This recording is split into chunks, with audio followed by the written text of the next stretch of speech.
অনেকে আমাদের কাছে প্রশ্ন করেছেন যে তার বাবা প্রচণ্ড বৃদ্ধ, রোজা রাখতে পারে না, অসুস্থ, অতিশয় বৃদ্ধ, এমন অসুস্থ যে তার সুস্থ হওয়ার সম্ভাবনা নাই, এবং প্রস্রাব পায়খানা বিছানায় হয়ে যায়, অনেকের হাসপাতালের আইসিইউতে আছে, খুব কঠিন অবস্থা। তার জন্য কি করতে হবে? তিনি প্রতিদিন একজন করে মিসকিন খাওয়াবেন তার একটা রোজার জন্য, পেট ভরে। সুবহানাল্লাহ জোরে বলেন। রোজা কার উপরে ফরজ? প্রথম হলো মুসলমান হওয়া। এক নাম্বার কি? মুসলমান। কোন কাফেরের উপরে রমজানের রোজা ফরজ নয়, স্পষ্ট মনে রাখতে হবে। দুই, সক্ষম হওয়া। সক্ষম মানে রোজা রাখতে অক্ষম ব্যক্তির উপরে রোজা ফরজ নয়, অসুস্থ। কি বলেন তো? অসুস্থ, তার জন্য ফিদিয়া।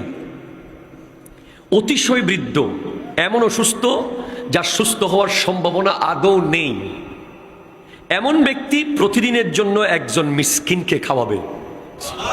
একটু জোরে বলেন সুবহানাল্লাহ। এরপরে হচ্ছে সাবালক হওয়া। কি হওয়া? সাবালক। এখন আমাদের বড় সমস্যা হচ্ছে আমরা রমজান মাস আসলে অনেক সাবালককে নাবালক বানাই দিই। কথা বলে ঠিক কিনা বলেন? আরে না, এখনো ছোট। মা বাবার কাছে সন্তান সব সময় ছোট।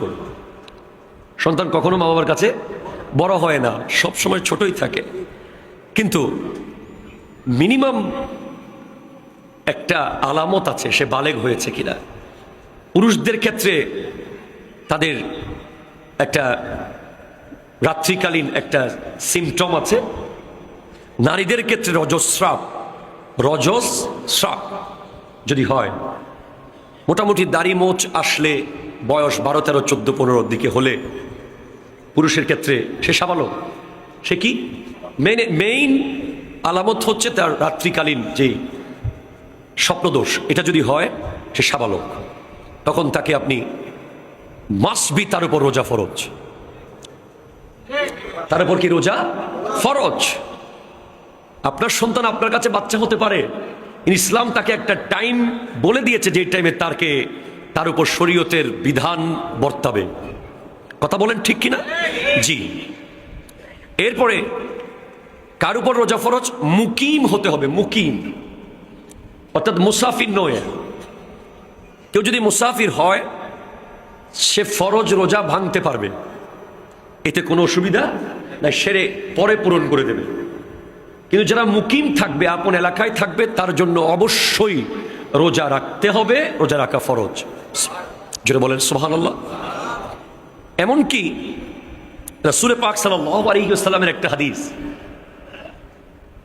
অনেক সময় আমরা দেখি যে মুসাফির অবস্থায় অনেক মানুষ একেবারে দুর্বল হয়ে গেছে, সে কোনো মতে হাঁটতেই পারছে না, কিন্তু সে রোজা ভাঙতেছে না। এটাকে ইসলাম সাপোর্ট করেনি। আপনি মুসাফির, আপনি অনেক দূরে গেছেন, অজানা জায়গায় গেছেন, আপনি অসুস্থ হয়ে যাচ্ছেন, আপনি দুর্বল হয়ে যাচ্ছেন, আপনি রোজা ভাঙবেন।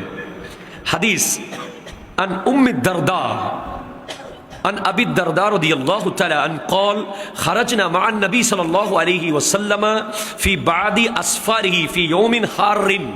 আল্লাহু আকবার। হযরত আবু দারদা রাদিয়াল্লাহু তাআলা থেকে বর্ণিত, তিনি বলেন নবী করিম সাল্লাল্লাহু আলাইহি ওয়াসাল্লামের সাথে আমরা গরমের দিনে সফরে ছিলাম। আমাদের মধ্যে রাসূল সাল্লাল্লাহু আলাইহি ওয়াসাল্লাম এবং হযরত আব্দুল্লাহ ইবনে রাওয়াহা ব্যতীত কেউ রোজাদার ছিলেন না। 2 জন শুধু রোজাদার ছিলেন ওই সফরে।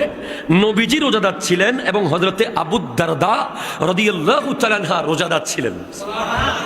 আর যারা বলেন সুবহানাল্লাহ। এখন নবীজি তো নবীজির ইফতার করায় আল্লাহ, সেহরি করায় আল্লাহ। এটা জোরে বলেন সুবহানাল্লাহ। আগে গত জুমাতেও আমি বলেছি, নবীজি ইরশাদ করেছেন আইয়ুকুম মিসলি, তোমরা কি আমার মতো? ইউতিমুনি রাব্বি ওয়া ইউসকিনি, আমাকে আল্লাহ খাওয়ায় এবং পানাহার করায়।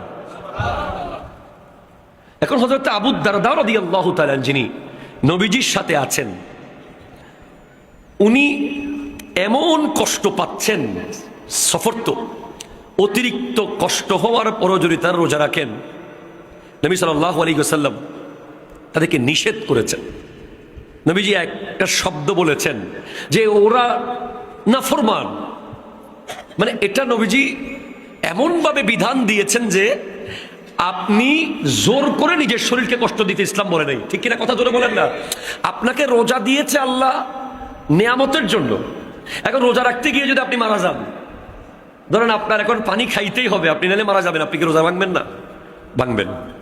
এজন্য নবীজি বলেছেন, যারা ইচ্ছে করে সফর অবস্থায়, কষ্ট অবস্থায়, কঠিন পরিস্থিতিতে রোজা ভাঙে না, তাদেরকে নবীজি কঠোরভাবে সতর্ক করেছেন, না রোজা ভেঙে ফেলবে। আমার নবীও সফর অবস্থায় রোজা রাখার ব্যাপারে আমাদেরকে সতর্ক করেছেন।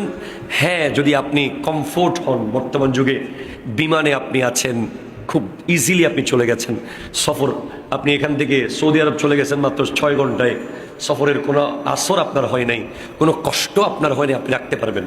কিন্তু ইসলাম আপনাকে বলে নাই যে আপনি শরীরকে কষ্ট দিয়ে জীবনের উপর হুমকি করে আপনি রোজা রাখবেন। এই ইবাদত ইসলাম আপনাকে করতে বলে নাই। জোরে বলেন সুবহানাল্লাহ।